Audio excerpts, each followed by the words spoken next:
person for. Hello, welcome to Conjugal Bliss. I am Priscilla Ashonibare. Thank you so much for joining us. For some weeks now, we've been discussing about adultery.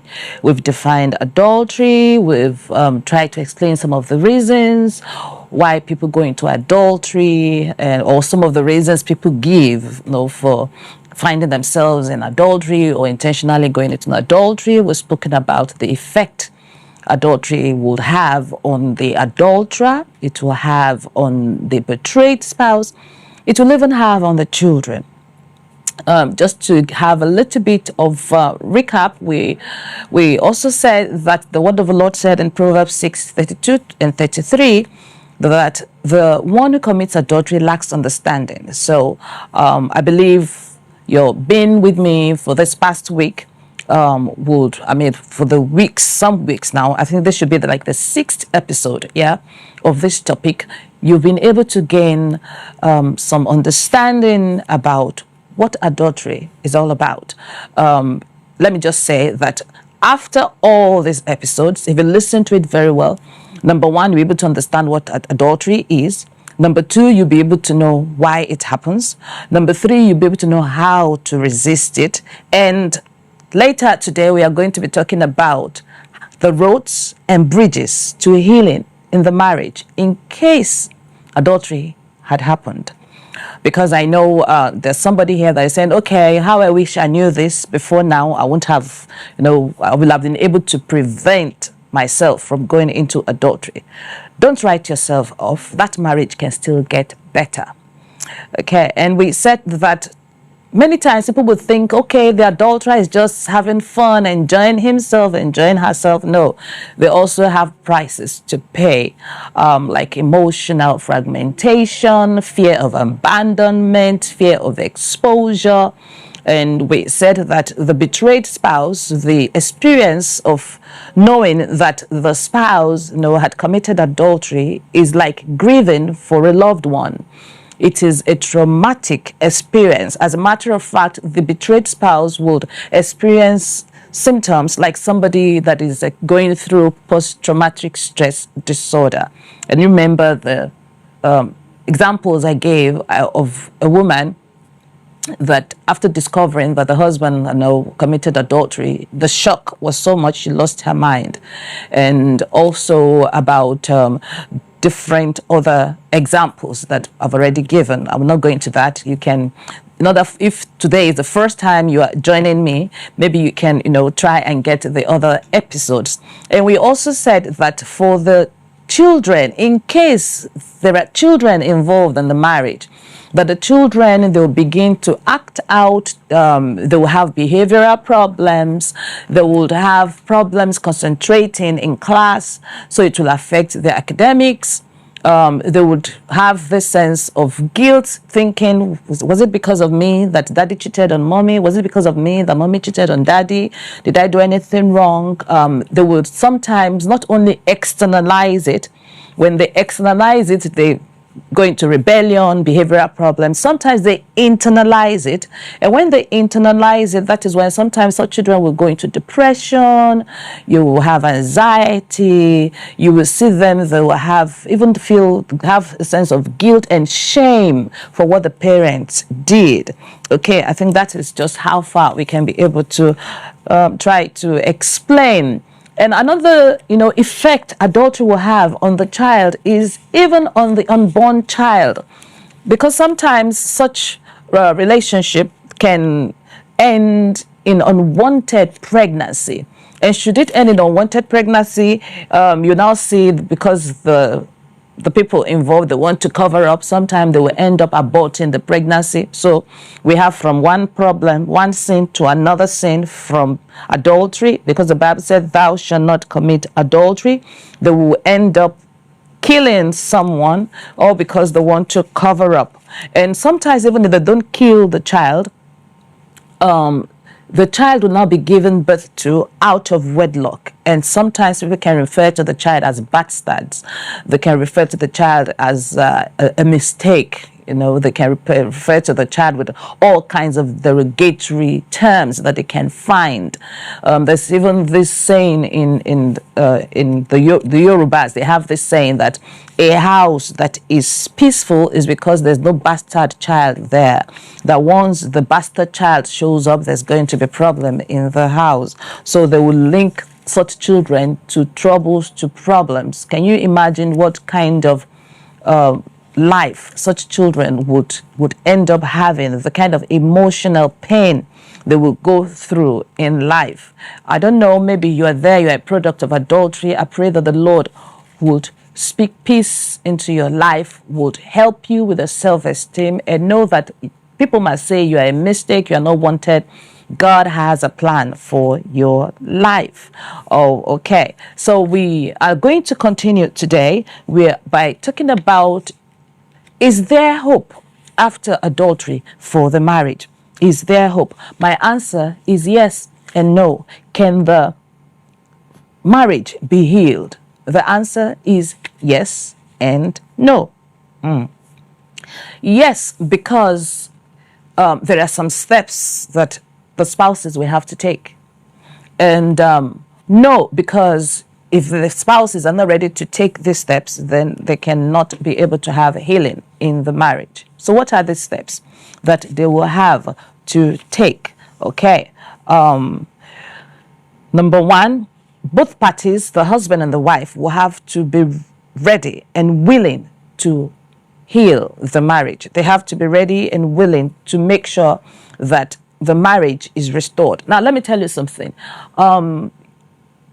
Since trust has been damaged in the marriage, it will take years before that trust can come back. So it's not something that you can just snap your fingers and think that, oh, the marriage is restored. It will take a lot of work, a lot of work. Okay, and the marriage would not be as it was before, because the adultery marked the end of the marriage as it was. So the marriage that will now evolve after the adultery, evolve after the healing, is going to be totally different. So be ready for that. Be ready for that. Okay, so now how can we be able to heal our marriage? How can we recover from the adultery? Okay, it will require complete accountability, honesty, transparency, and consistency. Let me say it again. In order for the marriage to heal after adultery, it will require complete accountability, honesty, transparency, and consistency. And there should be empathy. The adulterer should have empathy for the betrayed spouse. That is where healing will start. And the adulterer should be ready to set clear boundaries with the third party. As a matter of fact, you have to break up the relationship with the third party immediately and completely. Break up the relationship with the third party immediately and completely. That is when healing can take place. You cannot be saying, you have to understand, I'm going to gradually withdraw from her. I'm going to gradually withdraw. That person is not serious. Okay. You want healing, you want a marriage to be whole again, you have to break up from the third party. Now let's break the process down to doable and applicable steps. Number one, as I said, stop the relationship completely. Number two, the adulterer will have to take responsibility for his or her action. Don't try to share the blame. No, don't share the blame. Say it. I take responsibility for my action. I'm guilty as charged. Whatever punishment you want to measure out to me, I'm ready to bear it, because I'm the one who went out of my marriage to go into a relationship that I shouldn't have ever gone into. Remember, I said it, no excuse is tenable for adultery. So don't try to say, yes, I know I went to adultery. Wasn't it not because you did not do this? It's partly your fault. No, it's not partly the fault of your spouse. You have your life to live. Whatever your spouse might have done, or whatever your spouse, didn't do, that shouldn't give you a reason to go into adultery. Admit the wrong clearly. Don't beat around the bush. Don't try to go and buy gifts to try to pacify the spouse. No.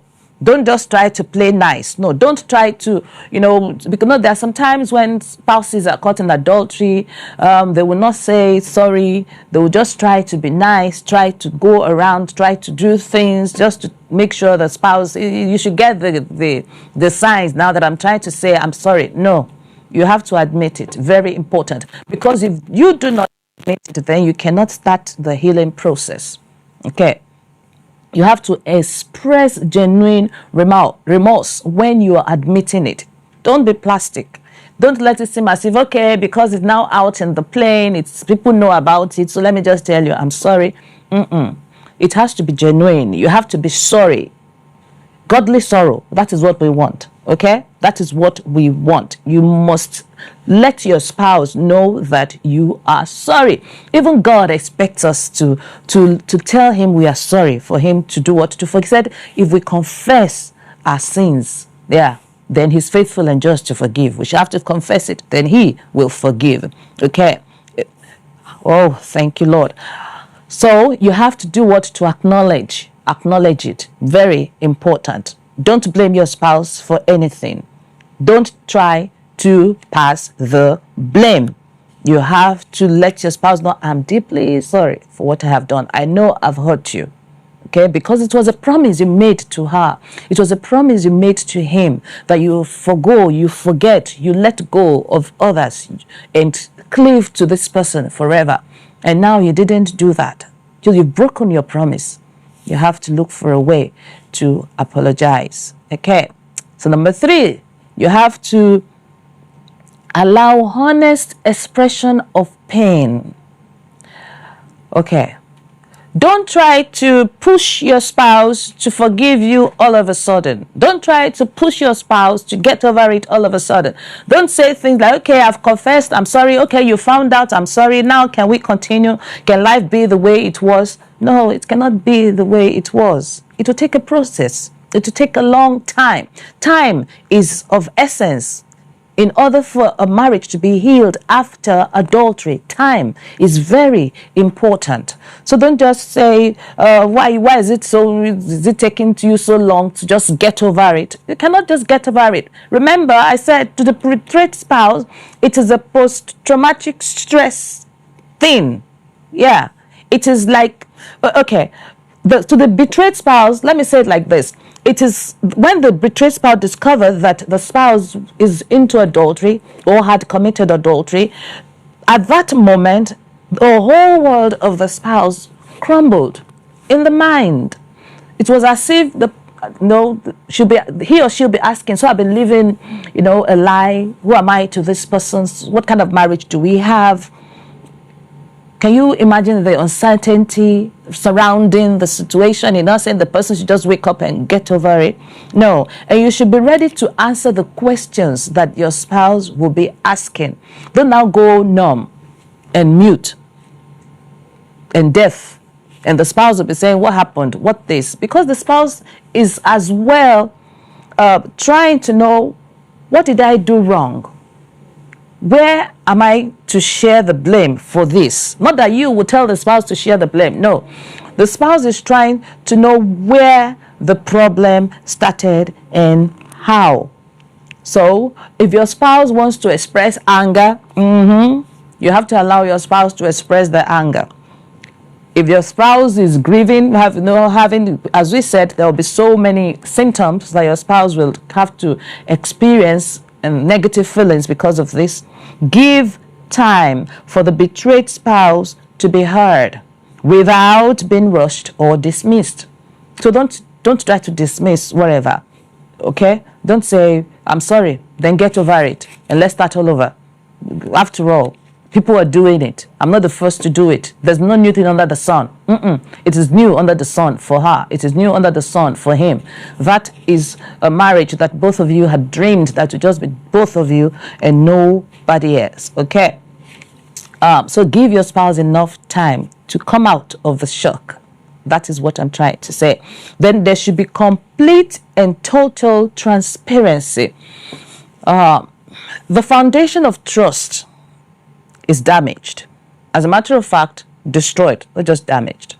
So in order for you to build the trust again, if you can remember, I said trust in marriage is like a skyscraper, okay? Maybe a building with like 50, 70 floors that you and your spouse were able to build, okay, for months, for years, and bam, it's out in the open. There's an adultery.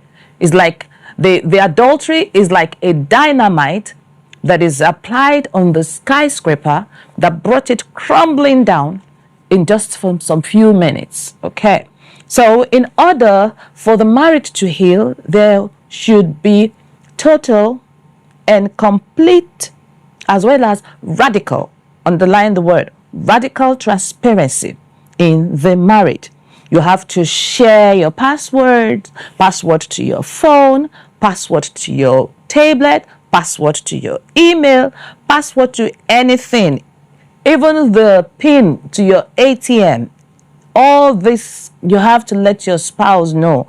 All those things that you've been hiding that enabled you to be able to go into the adultery without your spouse finding out for a while, you have to do what? To let your spouse know. You need to be open about your whereabouts as well. Now, somebody will be saying, is it not restricting my freedom? The freedom that allowed you to go into adultery? No. It is not restricting your freedom. It is making you to be accountable. Accountable. Okay. So you should leave no details out. And this is not control. Somebody will say, I want to allow my spouse to control me. It is not control. It is repairing. It is building the bridge to healing in the marriage. Okay, transparency. Another thing that you have to do in order for there to be healing in the marriage after divorce is that you should rebuild emotional safety. How? You should be consistent, be dependable. You should start keeping every little promise.